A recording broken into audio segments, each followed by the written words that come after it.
Hello everyone, welcome to my class. कैसे आप सभी? आई होप आप सब अच्छे होंगे। चलिए हम अपनी क्लास कंटिन्यू रखते हुए क्लास 10th की कोऑर्डिनेट ज्योमेट्री का क्वेश्चन नंबर 6 करते हैं। फर्स्ट पार्ट हम कर चुके हैं, आज हम सेकंड पार्ट करते हैं। देखिए क्या कहा गया इसमें, name the type of quadrilateral if the vertices are given this. बिल्कुल सेम पिछले क्वेश्चन की तरह होना है। तो देखिए हम इसको करना शुरू करते हैं। लेट द गिवन वर्टिसेस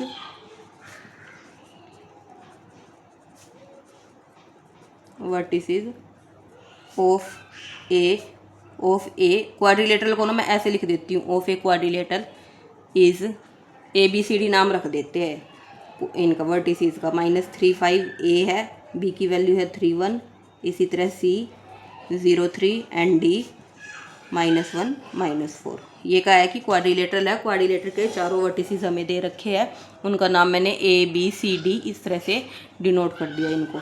तो हम अपनी शेप बनाते हैं। ये शेप है हमारी ABCD, ABCD। ए के वर्टेक्स दिए, बी के दिए, सी के दिए एंड डी के दिए। हमें इनकी चारों साइड्स पता करनी है क्या क्या होंगी ये साइड, और उसके बाद उनके डायगोनल फाइंड करने हैं। तभी हम उस शेप की क्वाड्रिलेटरल की मतलब फॉर्म बता पाएंगे कि किस टाइप का है ये। तो देखिए सबसे पहले हम AB फाइंड करेंगे। AB को करते हैं तो बिल्कुल सेम जैसे कि हमने पिछले क्वेश्चन में किया था फॉर AB। अच्छा, इससे पहले हम डिस्टेंस फार्मूला लिख ले। उसकी तरह डिस्टेंस फार्मूला हमारा क्या होता है, √(x2 - x1) का whole square plus y2 - y1 का होल स्क्वायर। ठीक है। अब हम अपना AB को फाइंड करेंगे। AB क्या होगी, AB का ना हम ग्राफ बना देते हैं।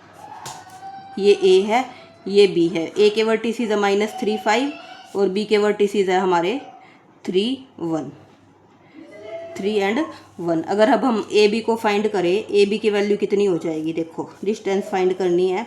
3 + 3 का स्क्वायर प्लस 1 - 5 का स्क्वायर। 3 + 3 कितना हो गया 6, और 6 का स्क्वायर कितना होता है 36। 3 + 3 कितना हुआ 6 एंड 6 का स्क्वायर हो गया हमारा 36। फिर 1 - 5 कितना हो गया -4, और -4 का स्क्वायर 16। अब इनको ऐड कर दो, कितना हो गया 6 6 12, 1 3 और 1 4 1 52, मतलब 52। 36 + 16 52। अब इसी तरह हम BC के लिए करेंगे। फॉर BC अगर हम BC के लिए करते हैं तो BC के कोऑर्डिनेट मान लो ये B है, ये C है। हम अपने फॉर्मूले को अलग से एक साइड कर देते हैं। B की वैल्यू कितनी है 3 1, और C की वैल्यू कितनी है हमारे पास 0 3। हमें क्या फाइंड करना है BC की डिस्टेंस। BC किसके इक्वल हो जाएगा, देखो 0 - 3 x1 - x2 उसका स्क्वायर प्लस 3 - 1 यानी y2 - y1 का स्क्वायर। अब 0 - 3 कितना बचा -3 - 3 का स्क्वायर 9। अब 3 - 1 कितना बचा 2, 2 का स्क्वायर कितना हो गया 4, 9 और 4 कितना हो गया √13। इसकी वैल्यू आई है √52, इसकी वैल्यू आई है √13। दोनों की अलग अलग वैल्यू आई है अभी तक। ठीक है।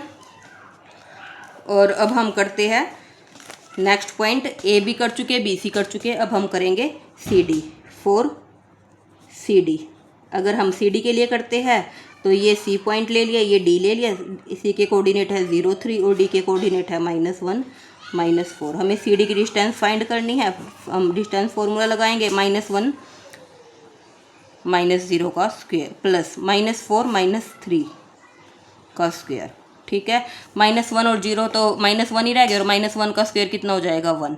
ये कितना है 4 - 3 -7 -7 का स्क्वायर 49। 49 और 1 50। अच्छा, मैंने यहाँ पे खोल के दिखाया था, इसको हम चाहे तो फैक्टराइज कर सकते हैं। 50 को मैं क्या लिख सकती हूँ 25 × 2 ना, तो 25 का तो कंप्लीट स्क्वायर होता है 5, और 2 का क्या होता है √2। इसी तरह हम इसको भी कर सकते हैं। 13 4 जा 52 होता है ना, तो 13 4 जा 52, और इस पे लगा दिया मैंने रूट। 13 का तो कोई स्क्वायर रूट नहीं होता है एज इट इज, 14 का क्या होता है 2। तो यानी ये वाली वैल्यू आ गई हमारे पास 13 × 2। 13 तो रूट के अंदर है, √13 × 2 यानी 2√13। एक ये कोऑर्डिनेट आया, वो एक ये वैल्यू आई, एक ये आई और एक ये आई, मतलब डिस्टेंस हमारे पास 3 लाइंस की आ चुकी है। अब हम CD की हो चुकी है, अब हम करेंगे AD की। फॉर AD के लिए अगर हम करते हैं ये तो A के वर्टेक्स है ये डी के है, ए के वर्टेक्स क्या है हमारे पास -3 5 और डी के क्या है -1 एंड -4। ठीक है, ए डी हमें फाइंड करना है, ए डी की डिस्टेंस, तो हम क्या करेंगे रूट ऑफ -1 +3 -1 +3 क्यों हो जाएगा, एक माइनस पहले से और एक फॉर्मूले में होता है, फिर प्लस -4 -5 का स्क्वायर -1 +3 तो हो गया 2 और 2 का स्क्वायर कितना हो गया 4। इसी तरह यहाँ पर -4 -5 कितना हो गया -9 और -9 का स्क्वायर कितना हो गया 81, ये कितना आ गया 85। ठीक है, तो बस इसका तो कोई फैक्टर भी नहीं होता, तो ये एज इट इज़ रहेगा। चौथी साइड हमारी आ गई, ये first second third and fourth चारों साइड आ चुकी है। चारों साइड्स में कोई भी एक दूसरे के इक्वल नहीं है, चारों अलग अलग है। अब हम इसके डायगोनल और फाइंड करते हैं, डायगोनल से हमें पता चल जाएगा। 4 डायगोनल AC, पहले AC के लिए कर दे, तो AC के वर्टिसेस क्या क्या होंगे हमारे पास, ये A है ये C है, A के वर्टेक्स है हमारे पास -3 5 और C के क्या है 0 3। हमें AC की डिस्टेंस फाइंड करनी है, तो AC किसके इक्वल हो जाएगा रूट ऑफ 0 + 3 0 + 3 का स्क्वायर यानी 3 का स्क्वायर प्लस 3 - 5 का स्क्वायर, 3 - 5 किया तो -2 का स्क्वायर, तो 3 का स्क्वायर हो गया 9 और 4 का स्क्वायर और 2 का स्क्वायर हो गया 4। क्या वैल्यू आ गई √13। हमारी डायगोनल की वैल्यू क्या आ गई √13। इसी तरह हम दूसरा डायगोनल करेंगे, 4 डायगोनल BD। अगर हम BD के लिए करते हैं तो B और D के कोऑर्डिनेट पता होने चाहिए हमें। B की वैल्यू कितनी है, कोऑर्डिनेट कितने हैं 3 और 1 और D के कितने हैं -1 एंड -4। तो BD की डिस्टेंस फाइंड करनी है, डिस्टेंस कर दो -1 -3 का स्क्वायर प्लस -4 -1 का स्क्वायर कितना हो गया, यहाँ से वैल्यू -1 -3 तो -4 हो गया, -4 का स्क्वायर 16 प्लस 4 - 1 कितना हो गया 3 का स्क्वायर कितना हो गया 9, 16 और 9 कितना हो गया 25 का तो रूट हम कर सकते हैं, ये वैल्यू आ गई 5। तो देखो ये दो हमारे क्या है, ये तो मैंने आपको समझाने के लिए स्क्वायर शेप में इन पे मैंने मार्क कर दिया और इनको मैं कर देती हूँ सर्कल में।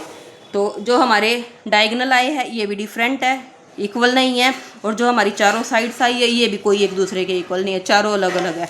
तो अब हम इस क्वाड्रिलेटरल शेप को क्या नाम देंगे, जब ना तो साइड्स इक्वल है ना ही डायगोनल इक्वल है, तो इस टाइप की क्वाड्रिलेटरल सिर्फ एक जनरल क्वाड्रिलेटरल ही रहेगा, वो किसी उसकी कोई टाइप नहीं है, ना स्क्वायर है ना रोम्बस है ना पैरेललोग्राम है ना ट्रेपेजियम है, कुछ नहीं है।